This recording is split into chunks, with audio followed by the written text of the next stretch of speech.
உலக மக்கள் எல்லோருக்கும் வணக்கம். நான் உங்கள் ஜி கோபால் பேசுகிறேன். இன்னைக்கு பேசக்கூடிய பலன் என்ன அப்படின்னா, செவ்வாய் பகவானுடைய பெயர்ச்சி. இந்த செவ்வாய் பகவான் ஆகப்பட்டது இப்போ தனுசு ராசியில் இருக்கிறாங்க. தனுசிலிருந்து ஜனவரி மாதம் 15ஆம் தேதி பெயர்ச்சியாகி மகரத்துக்கு உச்ச பலத்தோடு வர்றாங்க. அங்கே 42 நாள் பக்கத்தில் இருப்பாங்க. அப்படி வரக்கூடிய இந்த செவ்வாய் பகவான் துலாம் ராசிக்காரங்களுக்கு எந்த விதமான பலனை செய்யவிருக்கிறார் அப்படிங்கிறது தான் இந்த வீடியோவில் தெளிவாக பார்க்குறோம். அப்போ அந்த செவ்வாய் பகவான் ஆகப்பட்டது துலாம் ராசிக்காரங்களுக்கு 2ஆம் இடத்து அதிபதியும் 7ஆம் இடத்து அதிபதியும் அந்த செவ்வாய் பகவான். அப்ப அந்த 2ஆம் இடத்து அதிபதியும் 7ஆம் இடத்து அதிபதியும் எங்க இருக்கிறாங்க? 4ஆம் இடத்துல உச்ச பலத்தோடு இருக்கிறாங்க, மகரத்துல. அப்ப 4ஆம் இடத்தில் அந்த செவ்வாய் பகவான் உச்ச பலம் பெறுவது துலாம் ராசிக்காரங்களுக்கு ஒரு சிறப்பு.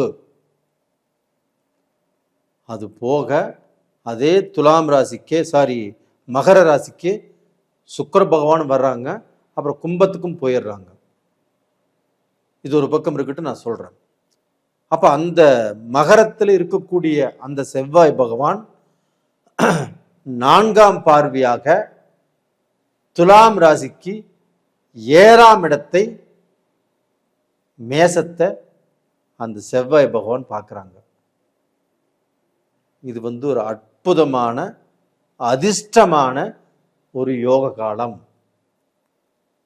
அப்போ 7ஆம் இடத்தை, 7ஆம் இடத்துக்குரிய அதிபதியே அந்த 4ஆம் இடத்திலிருந்து உச்ச பலம் வாங்கி அந்த 7ஆம் இடத்தை பார்க்கும்போது அதிர்ஷ்டம் அதிர்ஷ்டம் அதிர்ஷ்டம்.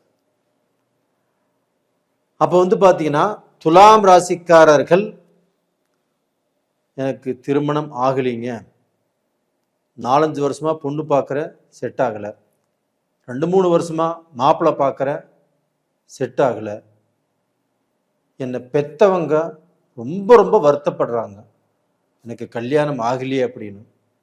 அவங்களை பெற்றவங்களும் பேரனுக்கோ பேத்திக்கோ கல்யாணம் ஆகலின்னு பயங்கரமாக வருத்தப்படுறாங்க. இவங்களுடைய மனசுக்காவது எனக்கு எங்கேயோ ஒரு இடத்துல பொண்ணு கிடைச்சா போதும், பொண்ணு அழகா இருக்கணுங்கிறது இல்லை, பொண்ணு படிச்சிருக்கணுங்கிறது இல்லை, எப்படியோ எனக்கு ஒரு பொண்ணு கிடைச்சா போதுங்க அப்படின்னு அவங்க நினைக்கிறாங்க. இது நடக்குமா அப்படின்னா, இந்த பீரியடில் கண்டிப்பாக துலாம் ராசிக்காரங்களுக்கு கண்டிப்பாக பொண்ணு கிடைக்கும், மாப்பிள்ளையும் கிடைக்கும். அப்போ அவங்க வீட்டில் திருமண யோகம் அப்படிங்கிறது நடக்கும். அப்போ திருமண பேச்சுங்கிறது நீங்க பேசுவீங்க. அப்போ உங்க வீட்டில் சுபகாரியம், சுப பேச்சுகள் கண்டிப்பாக நடக்கும். இது உறுதிங்க, உண்மையா நடக்குங்க. அப்போ இது மாதிரியான டைம் உங்களுக்கு நடந்துட்டு இருக்குது. அது போக பார்த்தீங்கன்னா, அந்த 7ஆம் இடம் வலுப்பெறுவதால் உங்களுடைய பார்ட்னர் யாருங்க? உங்களுக்கு மனைவியா இருக்கிறவங்க, இப்போ கணவன் மனைவி, இப்போ துலாம் ராசியில் இருக்கிறவங்களுக்கு கணவன் மனைவிக்கும் கொஞ்சம் பிரச்சனை, கொஞ்சம் வேதனை, கொஞ்சம் மனஸ்தாபம். அது பெற்ற மகனால் இருக்கலாம், மகளால் இருக்கலாம், இல்லை குடும்பத்தில் சில சூழ்நிலைகள் மனஸ்தாபத்தை உருவாக்கி இருக்கலாம். இது மாதிரி குழப்பத்தில் கணவன் மனைவிக்கோ இல்லை மக்களாலேயோ சம்திங் சில பிரச்சனைகள் நடந்துட்டு இருக்குது. இது உண்மை. அந்த பிரச்சனைகள் ஆகப்பட்டது இந்த செவ்வாய் 7ஆம் இடத்தை பார்ப்பதால் கண்டிப்பாக இந்த பிரச்சனைகள் கண்டிப்பாக உங்களுக்கு தீரும்.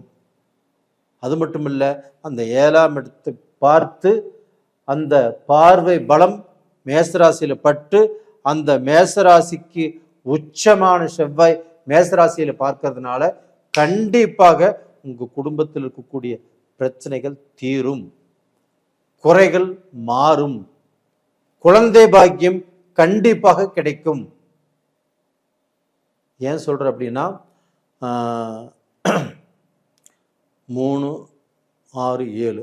அதே சமயத்தில் வந்து பார்த்தீங்கன்னா உங்களுடைய ராசிக்கு 10ஆம் இடத்தில் இருக்கக்கூடிய அந்த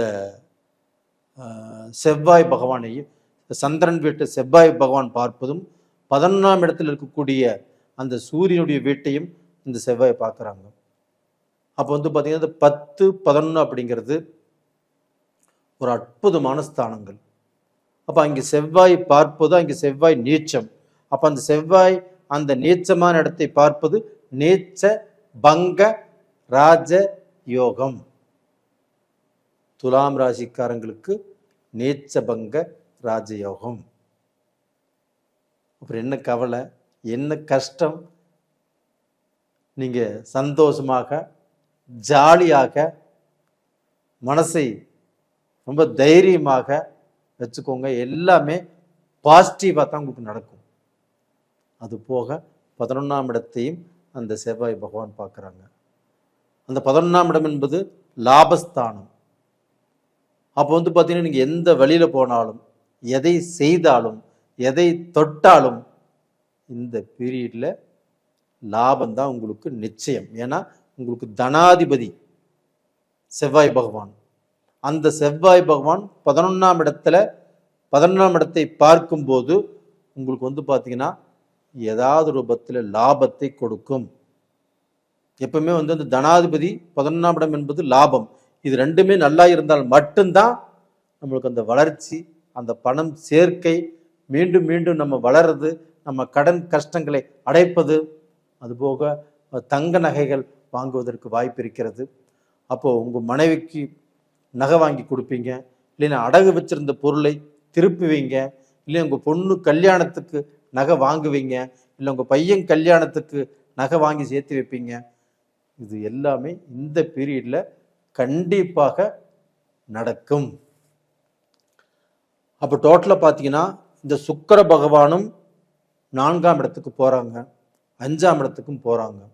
அப்போ அந்த சுக்கிர பகவான் ஆகப்பட்டது, இந்த சுக்கிர பகவான் சனியுடைய வீட்டுக்கு போகிறதுனால, அந்த சனியும் சுக்கிரனும் நட்பு கிரகங்கள் அப்படிங்கிறதுனால இவங்களுடைய ஆசைகள் பலிக்கும், இவங்களுடைய எண்ணங்கள் நிறைவேறும்.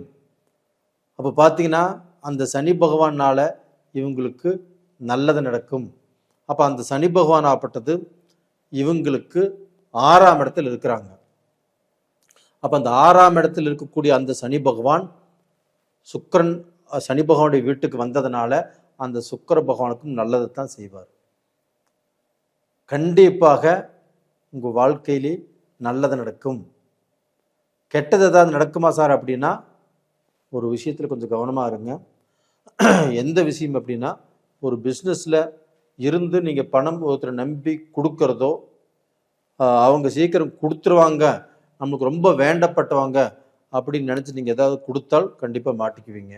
அதே சமயத்தில் நீங்கள் ஒரு பிஸ்னஸ் பண்ணிகிட்ருக்கிறீங்க, உங்களுடைய மேனேஜரோ உங்களுக்கு வேண்டப்பட்டவங்களோ ஒரு கல்லால் இருக்கிறாங்கன்னா அதை கொஞ்சம் சரியாக பார்த்துக்கோங்க. தொழிலில் கொஞ்சம் கவனமாக இருங்க. மற்றபடி எந்த பிரச்சனையும் இல்லை, நல்லா இருப்பீங்க. அது போக நீங்கள் நிறைய பேர் என்கிட்ட ஜாதகம் அனுப்பிச்சிருக்கிறீங்க, அனுப்பிச்சு பார்க்க சொல்லியிருக்கிறீங்க, நான் பார்த்துட்ருக்குறோம். அவங்க எல்லாத்துக்குமே ரொம்ப நன்றி. அதே சமயத்தில் இந்த காணொளியை நீங்கள் பாருங்கள், பார்த்துட்டு உங்கள் நண்பர்களுக்கும் உங்களுடைய உறவுக்காரங்களுக்கும் ஷேர் பண்ணுங்கள். உங்களிடமிருந்து விடைபெறுவது உங்களின் ஜி கோபால். நன்றி, வணக்கம்.